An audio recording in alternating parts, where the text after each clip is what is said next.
eu sei que ele paga tarifas maiores do que qualquer outro plano, né? Não temos nenhum dessas paralisações do nosso plano também não paralisou. Eu sempre observo o preço que ele paga aos hospitais é sempre maior do que os demais planos. Agora, então, eu vou dar aqui um número. Quem está no final de carreira hoje, lá no Plano Social, estava pagando até esse mês R$400. 470. E agora vai ter um aumento de quase 50% nesse pagamento. Vai ter também um aumento das contribuições, vai ter uma participação de dependente indireto. Então, o Plano Social também, ele está avançando um pouco sobre nossas rendas, certo? Quinta-feira deve ter uma reunião lá em Brasília para tratar sobre isso. Mas eu entendo que ainda que o Plano Social, mesmo tendo alguns reajustes para maior, ele ainda vai continuar atendendo. Então, alerta vocês aqui que só vocês que vão discutir, certo? O Plano Social.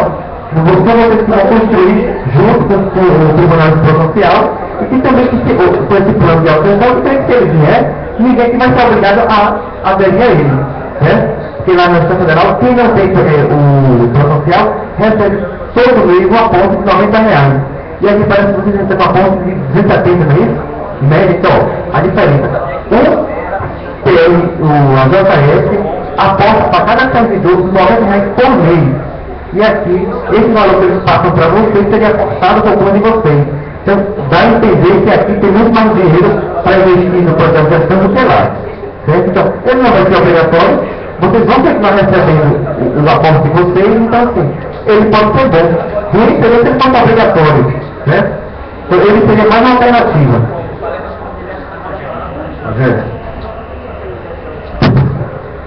Assim, todos esses saldos de autogestão, na realidade, ele já é uma realidade em muitos tribunais. O TST já tem autogestão, a Justiça Federal já tem, o TRF da primeira região, são 14 estados já tem autogestão, Supremo tem, TSE tem, vários tem tribunais que já tem autogestão. Então, na realidade, o que tem que acontecer, na prática, se imagine, tem um plano de saúde de autogestão, plano de saúde privado, que apesar da saúde ser cara, a gente sabe disso, mas todas elas mantêm o plano de saúde, tem uma despesa alta operacional, né, com a sua própria administração, e visam lucro. A autogestão não vai ter despesa operacional que vai ser feita por servidores, e não terá lucro, então necessariamente vai haver uma redução de valores. Certo? Então, é claro que tudo que é novo nos amedronta, mas eu acho que a única saída que a gente tem é realmente ter um plano de saúde próprio de autogestão, sem finalidade lucrativa para isso. Agora sim, o tribunal, o que é que acontece? Há um comodismo das administrações em criar efetivamente a autogestão. Já teve dois grupos de autogestão.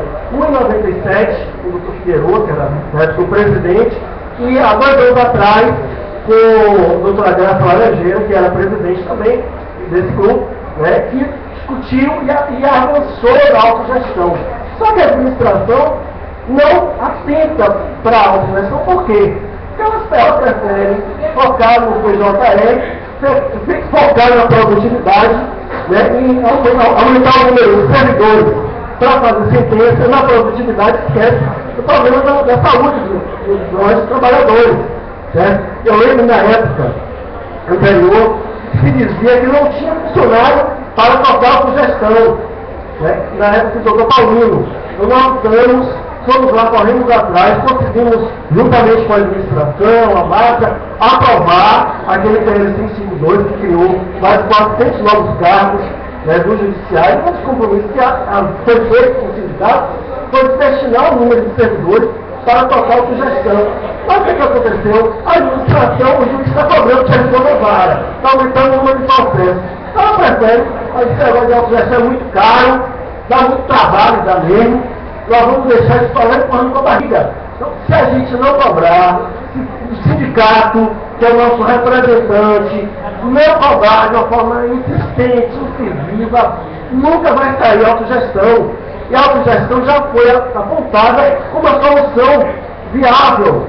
Falta que botar na prática, isso não se bota. Então é preciso o sindicato cobre das administrações que a autogestão nunca vai ser do papel. E assim, só para te responder em 30 segundos, o grande lance da autogestão é que nós podemos criar o nosso plano de acordo com a nossa realidade.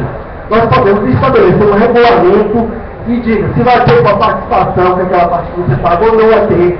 Se terá, quando vai ter. Então não existe nenhum percentual estabelecido ou pré-estabelecido.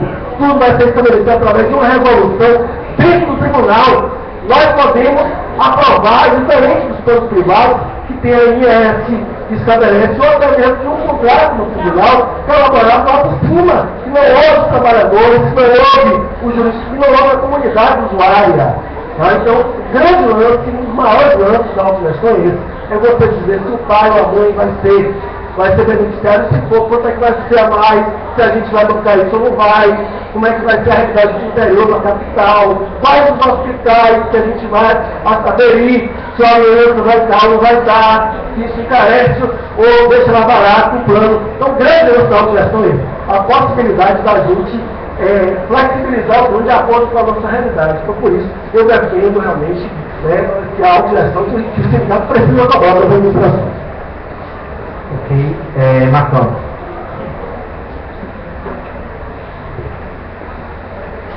Bem, gente, Rogério já colocou bastante a função aí da autogestão e deixou claro que isso vem sendo uma luta de várias gestões, tem participado também e até hoje não conseguimos essa autogestão.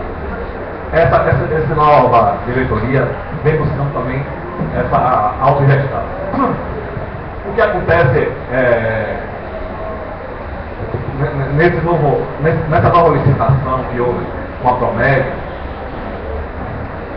a Promédica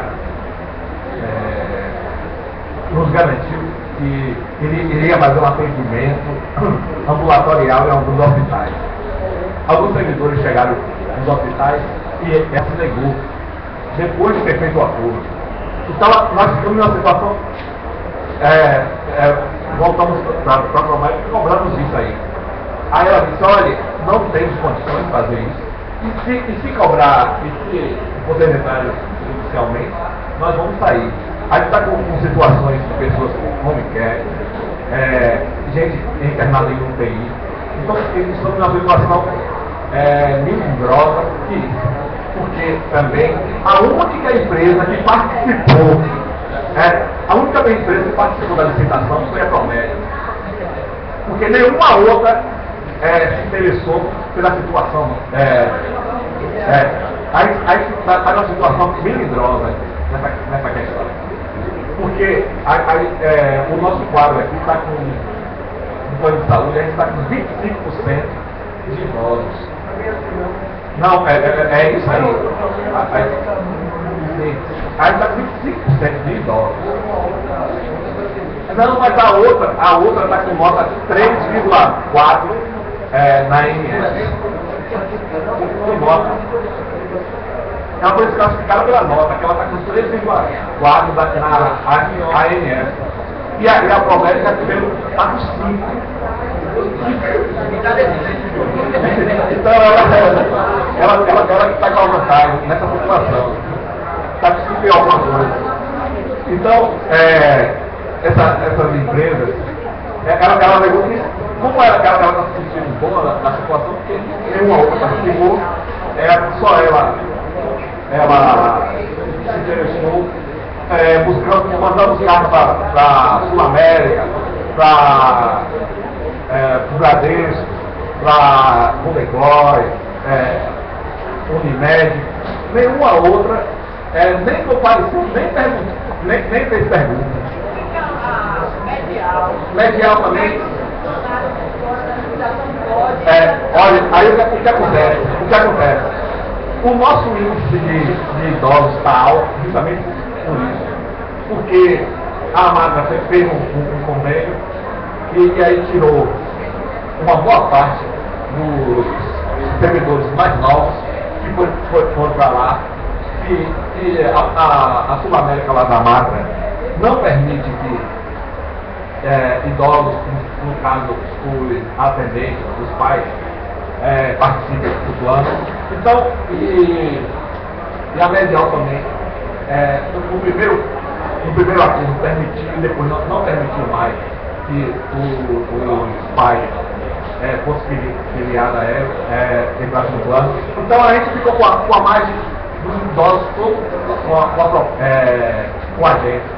Então, a única solução que a gente tem é esse plano de autogestão. Por quê? Porque o plano de autogestão, a gente vai trazer todo esse pessoal mais novo. E aí a gente, o que acontece? Esse percentual de idosos vai diminuir, a gente vai ter um percentual bem menor. Se a gente tivesse só um plano aqui, aí esse percentual era bem diferente. O meu tempo acabou. Aí tem 4. Aí está com 4 planos. 4. Medial.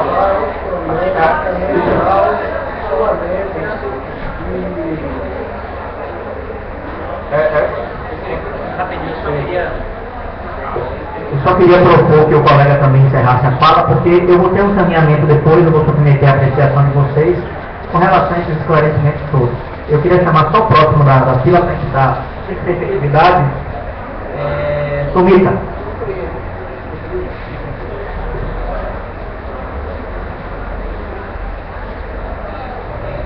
Boa tarde. Eu quero cobrar, entendeu? Em nome daqueles que, como eu, usam o plano da Promédica e ser atendidos na Promédica, a necessidade de todos, mesmo aqueles que não pretendem e não têm intenção de participar da autogestão, de fazerem parte dessa, vamos dizer, campanha de cobrar a autogestão como um mal menor, não como a tábua de salvação. Nada a nível de saúde no Brasil vai ter uma solução, tá?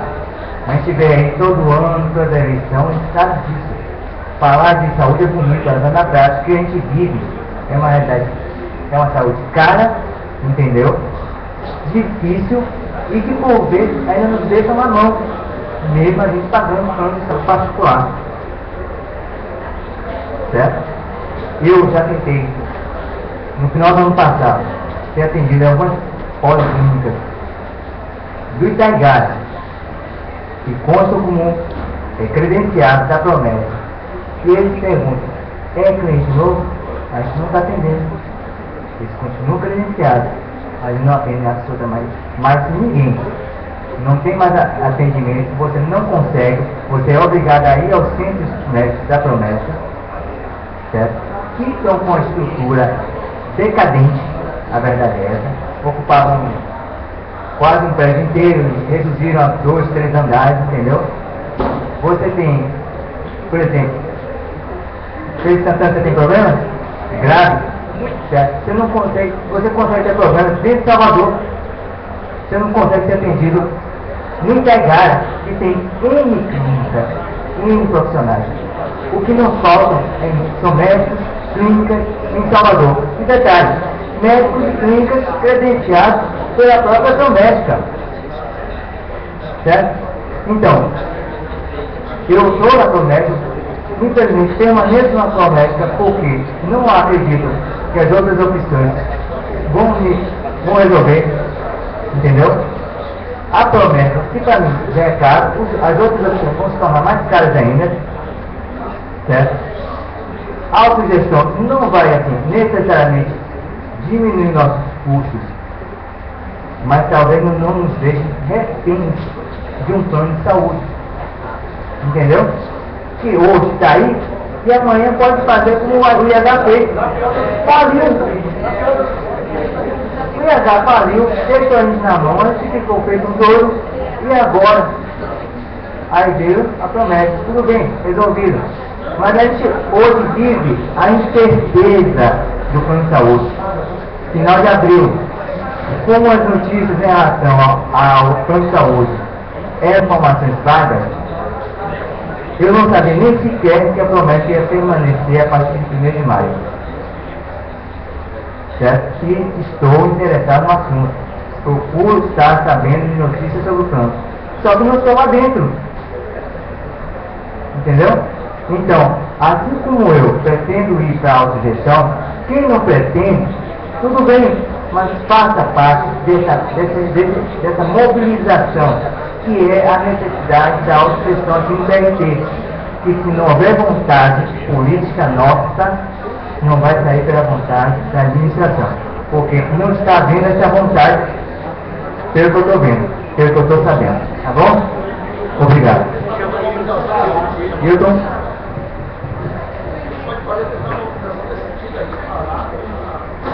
Eu só queria fazer uma janela de 10 segundos, gente. Isso é uma questão importante em relação com isso. Está tramitando em regime de urgência na Câmara Federal um projeto de privatização da saúde, que vai abrir toda a possibilidade de privatização, que é o projeto das fundações públicas de direito privado, certo? E com se esse projeto for aprovado, o governo vai ter toda a possibilidade de privatizar os hospitais universitários, que é uma espécie de coluna vertebral do Sistema Único de Saúde. Então, primeiro, isso aí é fundamental para o povo brasileiro, então para nós todos, certo? E é importantíssimo hoje, para uma coisa que eu acho que deve ter uma transição.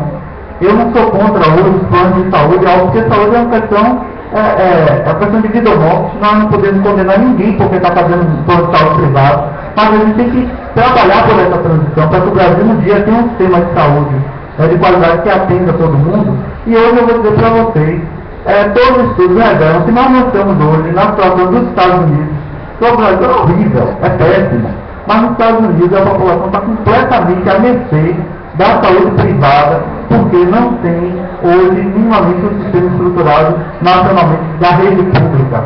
Então destruir hoje a rede pública de saúde é colocar a gente completamente vulnerável a essa chantagem que o André grandemente colocou aqui, certo? Dos seguros de saúde, que é o que acontece nos Estados Unidos, é a saúde mais cara do mundo, é uma das piores, é os Estados Unidos. E esse é o modelo hoje do governo Dilma, infelizmente, certo? É isso que está sendo levado à frente. Nós temos um processo franco de privatização da rede pública, que vai ter decorrência para todo mundo.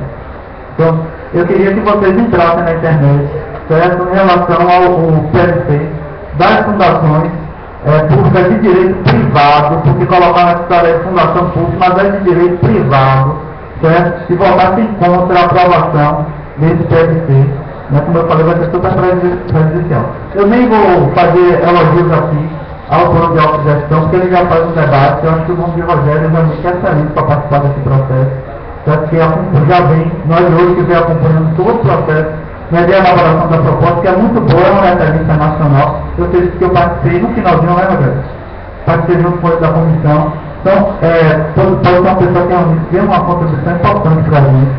E eu acho que o que está faltando hoje, nós temos dois problemas, eu vou sintetizar aqui, certo? Um problema é um problema interno da categoria. Vou começar pelo externo. O problema da postura da administração, certo? Porque a administração, como o Rogério colocou, apesar de ser injustificável, até esse argumento de que seria caro, é um argumento que não tem o mínimo sentido, porque o nível de adoecimento hoje no tribunal está sendo muito mais caro para a instituição do que investir em saúde. Então é uma coisa completamente descabida, certo? Do ponto de não racionalidade da maioria, porque o ponto de administração não é só para cair processo eletrônico, meta, porque pode ir adoecendo que depois substitui pela iniciativa privada. Essa é a lógica nacional. Hoje a cúpula do judiciário tem reproduzido aqui. Mas veja bem, não existe um argumento realmente palpável, tanto é que o Comitê de Saúde do Trabalhador não tomou uma posição formal, me parece, né, sobre a questão do plano de autogestão, mas a simpatia é muito grande em relação ao plano de autogestão, porque, entre outras coisas, a gente poderia fazer um trabalho de saúde preventiva, que é enviável para o plano de saúde. Enfim, eu não vou me dar uma vaquinha elogios em relação ao plano de autogestão. Agora, tem um problema, que o plano de autogestão, para ser uma coisa consistente do ponto de vista da sua viabilidade, certo? Ele precisa pegar o recurso que hoje vai como auxílio saúde, certo? Que o tribunal recebe, que ele tem autonomia para utilizar, certo? De duas formas, ou fracionando, que é a forma que é feita hoje, todo mundo recebe o seu contra-cheque, ou investindo num plano desse tipo. A administração tem autonomia para fazer isso. É preciso que seja marcado. Só que como não está nem aí, essa que é a realidade para o trabalhador, como o Rogério colocou aqui, certo?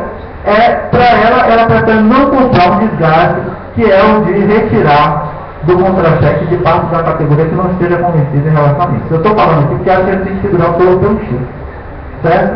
Existe um problema, eu acho, de má vontade da administração para comprar esse trabalho. Existe um problema da nossa categoria. Nós precisamos convencer a nossa categoria de que isso é mais importante. Falo por quê? Porque a direção do sindicato, praticamente todas as reuniões que fez com a direção do tribunal, cobrou isso.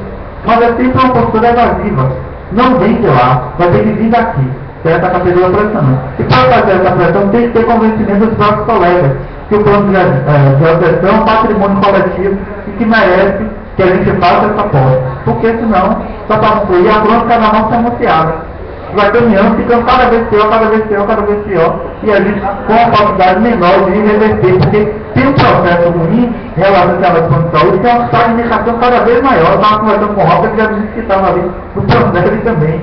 Ou seja, a categoria, quanto mais ela se fragmenta em vários planos de saúde, mais difícil é para a gente retomar a perspectiva do plano de autogestão. Então a gente está fazendo isso rapidamente, certo? E aí o principal é a mobilização, debate na categoria para aquela pressão. Desculpa aí. Gente, eu tinha me inscrito aqui, mas eu queria também colocar para quem ainda quiser falar, certo? Até o final da minha fala, se inscreva, por favor, se quiser contribuir nesse debate. O primeiro ponto que eu queria dizer é que o sindicato, ele tem que se colocar nesse processo aí.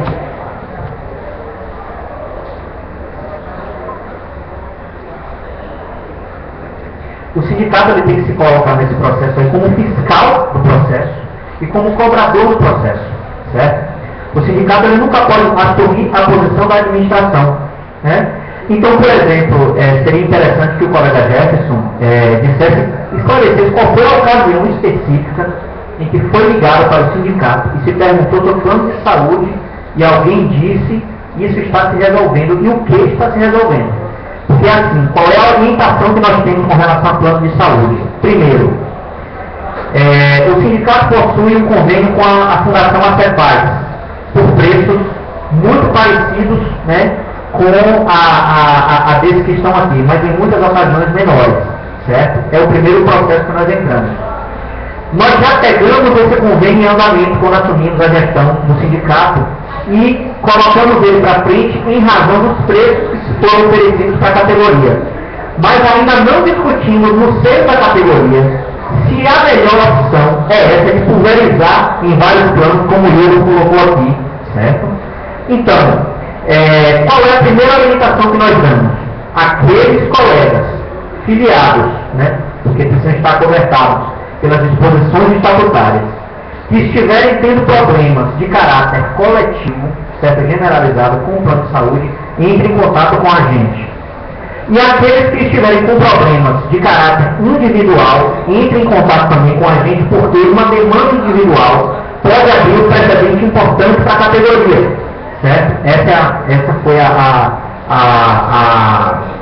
orientação que nós passamos, certo? Com relação à participação no Comitê de Saúde e no grupo, né, de formação do plano de saúde, nós temos um representante do sindicato, e assim que nós tomamos posse, né, nós recebemos uma comunicação oficial da presidente para nomear um novo representante, que anteriormente era Rogério, né, e nós nomeamos, né, o colega Leonardo para poder interferir e como suplente o colega Marcão, certo? Depois nós invertemos por conta da afinidade com o conteúdo, porque Marcos conhecia bastante sobre o conteúdo de plano de saúde e aí acabou interferindo mais diretamente. Viu, Wilson? Ah, tá. Então é isso. Deixa eu ver outra coisa. Era isso, era basicamente isso que eu queria falar. Já falei sobre a CEPAS e infelizmente já passou a data para adesão. Gente, já está terminando minha fala. Eu estou colocando como último inscrito aqui, Rogério, certo? Mas agora, não, cadê? Tomar? E depois Rogério, e a gente encerra. E eu gostaria de lembrar, certo, antes de passar a palavra a você, que esse conteúdo, na verdade, ele é um conteúdo que ainda permanece na esfera do debate. Porque, embora haja um plano da administração e que o sindicato funcione como fiscal e catalisador do processo, certo? Não existe uma posição da categoria fixa tirada em assembleia convocada para isso com relação à autogestão. O próprio colega Tomita aqui deixou isso claro, que há vários servidores que já disseram que se tiver autogestão não vão aderir. Então nós temos que discutir entre a gente, que a gente precisa tirar entre a gente uma posição para, a partir dessa posição tirada, e cobrar de acordo com as consequências que ela gera. Boa tarde. Primeiro eu tenho que dizer o seguinte, elogiar, né, a posição do sindicato em relação à Cefaz, né, e até recomendar que hoje é uma autogestão deles lá, que nós estamos aderindo a uma autogestão do pessoal dos fazendários, né, e está dando certo. Eu aderi, reduzi bastante o valor que eu pagava, estou tendo praticamente. Tem que realmente melhorar esse debate, aumentar esse debate em relação à autogestão. A gente vê por aqui, a gente está falando, tendo uma assembleia para discutir um plano de saúde de autogestão, tem 20 pessoas. Rapaz, isso é um absurdo, isso é uma coisa absurda. Isso quer dizer que a categoria não tem nada o que reclamar. A categoria não tem nada o que reclamar da Promédica, a categoria não tem nada o que... Porque quando você chama o pessoal para o debate, está aqui, cadê o pessoal? Então tem que quer que o sindicato resolva, quer jogar nas costas da galera, que a galera resolve. Quem tem que resolver isso somos nós temos que vir para o debate, certo? E a categoria não quer nada, essa categoria nossa não quer nada, não quer debater nada, só quer reclamar, jogar a responsabilidade nos outros, e não quer nada, ninguém vem dar opinião, ninguém quer nada, só quer jogar a responsabilidade. Então tem que todo mundo, pode me desculpe, mas tem que se ganhar mesmo com o promédio, com o que for aí. Não é isso? É isso, tem que chegar lá e na hora de ser atendido, não ser atendido mesmo, para ver se toma consciência, porque não querem nada, o pessoal não quer. E em relação à autogestão, eu lembro quando eu participei da diretoria do sindicato, e um coletivo jurídico em Brasília, conversando com o pessoal, aí surgiu a questão do plano de saúde, e eu levantei o seguinte: por que a Petrobras pode ter um plano de saúde nacional, né, e o Judiciário Federal não tem? Né? E aí eu conversando com o Rogério aqui, o Rogério disse: isso pode partir do CNJ, a gente tem que começar a pressionar o CNJ, porque o ideal da autogestão não é o estadual, não. Uma autogestão estadual, ele é bem gerido, ele vai bem, mas uma autogestão nacional, ela é bem melhor. Você poderia, eu não sei